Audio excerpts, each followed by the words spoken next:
Good morning. My name is Cadence, and today I'll be talking about the prison epistles, but more specifically, I'll be harping more on the book of Philemon. Before I begin on that part of it, I just want to give a brief history of exactly who the author, who is the Apostle Paul, I want to give a little background on who he is, because context is extremely important, as is making sure we're on the same page with who it was that wrote this specific book of the Bible. So let's talk about Paul. Here are a few things to note about who Paul was and the things he did. Firstly, Paul was extremely smart. When it came to the scriptures, he was an expert in the Old Testament. Not only spiritually focused, though, Paul had the mental education of Aristotle and Plato. Paul has so much wisdom, so when he wrote letters to people in churches, those recipients paid attention. People not only paid attention to Paul because he was wise, but they also paid attention because he was a spiritual authority who shaped Christianity. Paul was an early church leader and a founder of many churches in Europe. He was a thinker, a wonderful writer, and he was active in his ministry. Something else about Paul is that he was in prison several times throughout his life. This was because he was spreading the gospel news about Jesus Christ, and many of the Jewish leaders, as well as Roman leaders, opposed these teachings. Anything that went against the law back then was seen as dangerous and as a threat to the political order. That being said, while in prison, Paul wrote 4 books that we now call the prison epistles. That's Colossians, Philemon, Ephesians, and Philippians. And like I said, today I will be focusing on Philemon. Before I begin with the context of Philemon, I first want to discuss a few things about this book that really stood out to me, and I hope do the same for you. First, this book is Paul's shortest letter, and it only contains 1 chapter.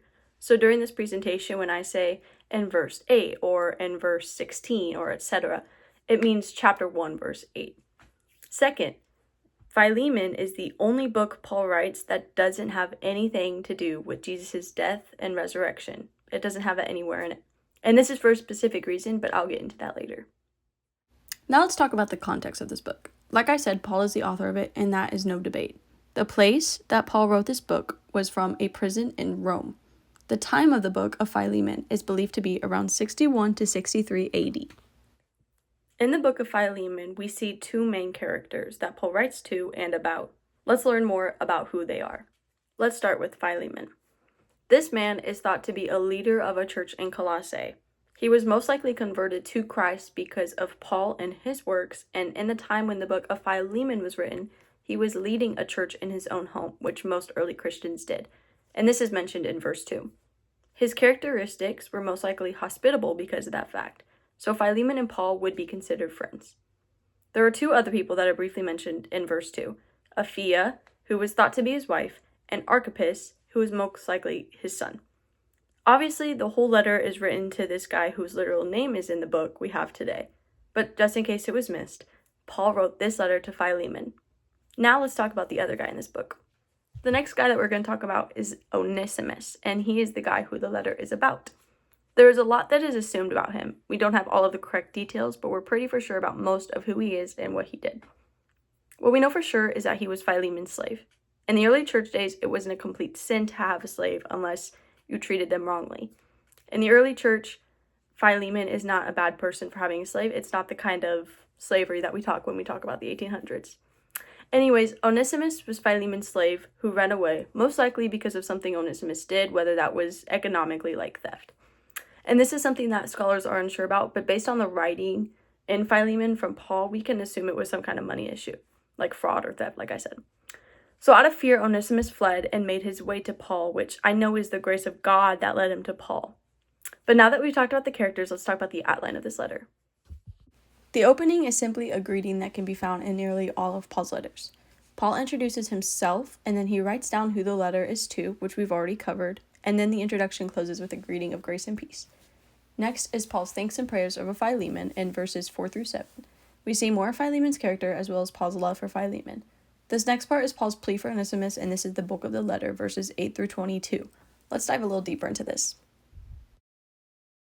The first thing Paul wants to address, this is found in verse 8 through 9, is that Paul is asking for the forgiveness of Onesimus, not demanding. He has every right as an authority figure to demand that Philemon accept Onesimus back. However, because of his bond with Philemon, he wants to ask that Philemon forgive Onesimus for whatever he did. The next thing we see Paul do in verse 9 is address himself as an old man. Paul wasn't telling Philemon to pity him because of his age. He was telling Philemon that since he was an old man, Philemon should respect him. We also see Paul calling Onesimus his son and a beloved brother. Paul didn't want Onesimus to go back to Philemon as a slave. He wanted Philemon to accept him back as a brother and as he would accept Paul. This verse coming up is the reason we believe that maybe Onesimus wronged Philemon financially. In verse 17 through 18, Paul writes that he would cover all of Onesimus' wrongs, just as Jesus did. And this could be a reason Paul never brought up Jesus in this book. Paul showed Jesus his love by offering to pay for whatever wrongdoings Onesimus inflicted on Philemon. After Paul's plea for Philemon's forgiveness, Paul talks about his confidence that Philemon will do the right thing in verse 21. Finally, Paul closes out this letter. He begins by asking Philemon to prepare a place for him when he gets out of prison. Then he writes a small greeting from a few others who are close to Philemon. Then, to close up this whole letter, as he usually does, Paul writes a small concluding prayer of grace and blessings towards Philemon and his spirit.